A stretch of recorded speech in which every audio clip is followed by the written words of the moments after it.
चौधरी साहब, आप दिल्ली आए हैं, किन मुद्दों को लेकर राष्ट्रीय लोकदल अपना चुनाव लड़ेगा? आज उपचुनाव के अभियान की शुरुआत है। अभी हमने प्रत्याशी घोषित नहीं किया, लेकिन जनता के बीच गए हैं कि वो हमें आशीर्वाद दें।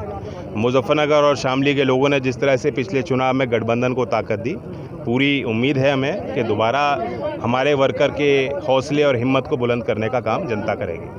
जिस तरह से यहाँ आपकी चिट्ठी लिखे जाने के बाद यहाँ के विधायक की सदस्यता गई, उन्होंने आपको चुनौती भी कहा कि आपके पिता चौधरी अजीत सिंह को उन्होंने हरवाया, आप मुजफ्फरनगर से चुनाव लड़े, आपकी जमानत भी जब्त होगी, उस बारे में आप क्या कहना चाहते हैं? अब मैं उनकी कुछ बात पर टिप्पणी नहीं कहूँगा।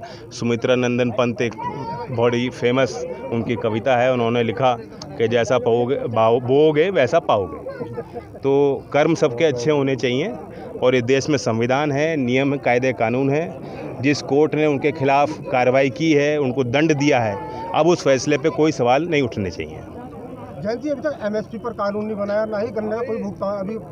जी, किसान आंदोलन पूरे देशव्यापी आंदोलन रहा। प्रधानमंत्री ने खुद उनको आश्वस्त किया कि आप अपने गांव और घर लौट जाइए और आपके मसले पे सरकार बड़े फैसले लेगी, लेकिन अब तक कुछ उसमें हुआ नहीं। 1 साल उस आंदोलन को भी बीत गए हैं। और पिछले वर्ष जब 26 सितंबर को रेट घोषित किया जा सकता था, तो अब नवंबर चल रही है और 5 दिसंबर को चुनाव होना है। क्या चुनाव के पहले ये सरकार गन्ने का रेट ही किसानों के लिए नहीं देगी? ये एक बड़ा सवाल है, क्योंकि मिल चल चुकी हैं और ऐसे और किसी काम में ऐसा नहीं होता कि आप अपना माल दे दें, 1.5 साल बाद शायद आपको पेमेंट मिलेगा, और कितना मिलेगा इतना भी नहीं बताया जाएगा। यानी अभी तो रेट भी घोषित नहीं, किसान को ये भी मालूम नहीं कि कितने पैसे मिलेंगे।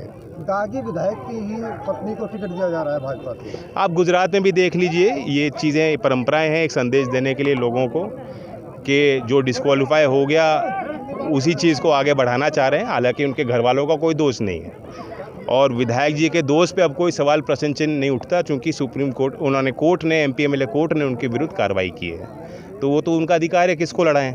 लेकिन वो क्या संदेश देना चाह रहे हैं ये जनता समझ रही है। इसलिए हम अपने उम्मीदवार के माध्यम से जनता के बीच सकारात्मक संदेश देंगे, लोगों को जोड़ने की कोशिश करेंगे।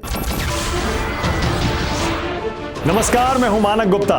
अगर आपको हमारा ये वीडियो पसंद आया हो तो इसे लाइक और शेयर जरूर करें, और हाँ, हमें सब्सक्राइब और फॉलो करना ना भूलें, ताकि आप देश और दुनिया की कोई खबर मिस ना करें। तो जुड़े रहिए हमारे साथ और देखते रहिए न्यूज़ 24।